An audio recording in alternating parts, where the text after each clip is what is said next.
Na tuseme ukweli, huu mkutano tumepanga ni mkutano wa team broad based. Sisi hatukatai, tunasema tuko wapi? 2 term. Yule mtu anataka kupanga mkutano ya 1 term, kuna uwanja mingi ziko hapa, kuna soko mingi ziko hapa, hata kuna Indian Ocean, Lake Victoria, enda mpange mkutano huko. Hakuna mtu atawauliza.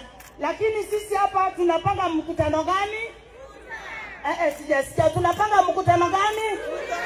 Na tuna empower our women. Nimeona mama mboga, mama mananasi, nilisikia kuna mama umbrella.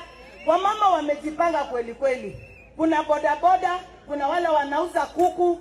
At least mpate kitu, mkienda biashara yenu inakuwa mzuri.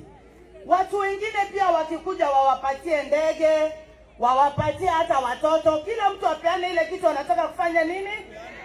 Sisi tunapeana nini? Si ni namna hiyo?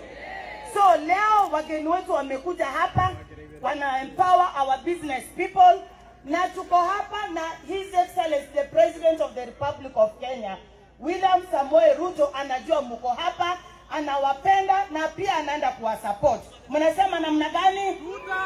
Mnasema namna gani?